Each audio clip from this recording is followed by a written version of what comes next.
ಮತ್ತೊಮ್ಮೆ ಉತ್ತರಾಖಂಡ್ನಲ್ಲಿ ದೊಡ್ಡ ಮಟ್ಟದಲ್ಲಿ ಹಿಮ ಸುನಾಮಿ ನಿರ್ಮಾಣವಾಗಿರೋದು. ಈ ಹಿಂದೆ ಮಳೆಯಿಂದಾಗಿ ಅನಾಹುತ ಆಗಿತ್ತು. ಈ ಬಾರಿ ಹಿಮ ಸುನಾಮಿ ನಿರ್ಮಾಣವಾಗಿದೆ. ಉತ್ತರಾಖಂಡ್ನಲ್ಲಿ ಹಿಮ ಸುನಾಮಿ ಆಗಿರೋದು. ಹಿಮ ಕರಗಿ ನದಿ ಆಗಿ ಕೊಚ್ಚಿ ಬಂದಿದೆ. ನದಿಯಲ್ಲಿ 12ಕ್ಕೂ ಹೆಚ್ಚು ಮಂದಿ ಈಗ ಮಾಹಿತಿ ಲಭ್ಯವಾಗ್ತಾ ಇರೋದು. ಅಕ್ಕಪಕ್ಕದ ಹಳ್ಳಿಗಳಲ್ಲೂ ಕೂಡ ಭಾರಿ ಹಾನಿಯಾಗಿದೆ ಅನ್ನೋ ಮಾಹಿತಿ ಇದೆ. 4 ಜಿಲ್ಲೆಗಳಲ್ಲಿ ಹಿಮ ಸುನಾಮಿಯ ಎಚ್ಚರಿಕೆಯನ್ನು ನೀಡಲಾಗಿದೆ. ಇದು ಉತ್ತರಾಖಂಡ್ನಿಂದ ಬರ್ತಾ ಇರುವಂತಹ ಮಾಹಿತಿ. ಚಮೇಲಿ ಜಿಲ್ಲೆಯ ರೈನಿ ಗ್ರಾಮ ಅಂತೂ ಸಂಪೂರ್ಣವಾಗಿ ಹೋಗಿದೆ. 12ಕ್ಕೂ ಹೆಚ್ಚು ಮಂದಿ ಕೊಚ್ಚಿ ಹೋಗಿದ್ದಾರೆ ಅನ್ನೋ ಮಾಹಿತಿ ಇದೆ.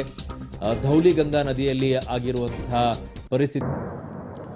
ಓಕೆ, ಚೆಕ್ ಡ್ಯಾಮ್ ಕೂಡ ಕೊಚ್ಚಿ ಹೋಗಿರುವಂಥ ದೃಶ್ಯವನ್ನ ಈಗಾಗಲೇ ನೋಡ್ತಾ ಇದ್ರಿ ನೀವು. ನನ್ನ ಸಹೋದರಿ ಶಬೀರ್ ನಡಗುಂದಿ ನನ್ನೊಂದಿಗೆ ದೂರವಾಣಿ ಸಂಪರ್ಕದಲ್ಲಿದ್ದಾರೆ. ಶಬೀರ್, ಈಗೇನು ಅಪ್ಡೇಟ್ಸ್ ಬರ್ತಾ ಇದೆ? ಯಾವ ರೀತಿಯಾದಂಥ ಪರಿಸ್ಥಿತಿ ನಿರ್ಮಾಣವಾಗಿದೆ? ಚೆಕ್ ಡ್ಯಾಮ್ ಅಲ್ಲಿ ಕೊಚ್ಚಿ ಹೋಗುವ ಮಟ್ಟಕ್ಕೆ ಬಂದು ತಲುಪಿದೆ ಅಂದ್ರೆ ಇನ್ನುಳಿದಂಥ ಮುಂದಿರುವಂಥ ಗ್ರಾಮಗಳ ಪರಿಸ್ಥಿತಿ ಏನು? ಅವ್ರನ್ನೆಲ್ಲ ಸ್ಥಳಾಂತರಗೊಳಿಸಿದಾರ ಅಥವಾ ಎಚ್ಚರಿಕೆ ನೀಡಿದಾರ? ಏನ್ ಕತೆ? ಅರುಣ್, ಒಂದ್ ರೀತಿ ಆತಂಕ ಸೃಷ್ಟಿಯಾಗಿದೆ. ಯಾಕಂದ್ರೆ ತೀವ್ರತೆ ಏನಿದೆ, ಆ ಒಂದು ಹಿಮ ಸುನಾಮಿಯ ತೀವ್ರತೆ ಅತಿ ಹೆಚ್ಚು ಇದೆ. ಅಂದುಕೊಂಡಕ್ಕಿಂತ ಪ್ರಮಾಣದಲ್ಲಿ ಹೆಚ್ಚಿನ ಇಂಪ್ಯಾಕ್ಟ್ ಅನ್ನ ಆ ಒಂದು ಹಿಮ ಸುನಾಮಿ ಸೃಷ್ಟಿ ಮಾಡಿದೆ. ಈಗ ಮತ್ತಷ್ಟು ಮಾಹಿತಿಗಳು ಸಿಗ್ತಾ ಇರುವಂತದ್ದು. ಘಟನೆ ಆರಂಭವಾದ ಸ್ಥಳದಿಂದ ಏನು ಸೃಷ್ಟಿಯಾಗಿರುವಂತಹ ಅನಾಹುತ ಮುಂದುವರೆದಂತೆ ಸಾಕಷ್ಟು ಅನಾಹುತಗಳನ್ನ ಸೃಷ್ಟಿ ಮಾಡ್ಕೊಳ್ತಾನೆ ಹೋಗಿದೆ. ಈಗ ಸಿಗ್ತಿರುವಂತಹ ಮಾಹಿತಿಗಳ ಪ್ರಕಾರ ಅರುಣ್, ಏನು ಅಲ್ಲಿ ಒಂದು ಜಲ ಯೋಜನೆಗಾಗಿ ಸೃಷ್ಟಿ ಮಾಡಿದಂತಹ ಚೆಕ್ ಡ್ಯಾಮ್ ಏನಿದೆ, ಆ ಚೆಕ್ ಡ್ಯಾಮ್ ಕೂಡ ಕೊಚ್ಕೊಂಡು ಹೋಗಿರುವಂತದ್ರ ಬಗ್ಗೆ ವರದಿ ಆಗ್ತಾ ಇರುವಂತದ್ದು.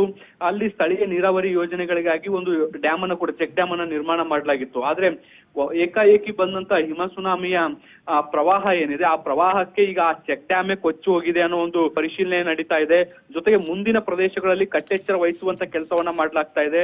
ಜೊತೆಗೆ ಆ ಒಂದು ಹಿಮ ಸುನಾಮಿ ಏನು ಹೋಗ್ತಿರುವಂತ ಪ್ರದೇಶ ಏನಿದೆ, ಆ ಪ್ರದೇಶದಲ್ಲಿರುವಂತ ಜನರನ್ನ ಕೂಡ ಬೇರೆ ಕಡೆ ಸ್ಥಳಾಂತರಿಸುವಂತ ಕೆಲಸವನ್ನ ಕೂಡ ಮಾಡ್ಲಾಗ್ತಾ ಇದೆ. ಅರುಣ್.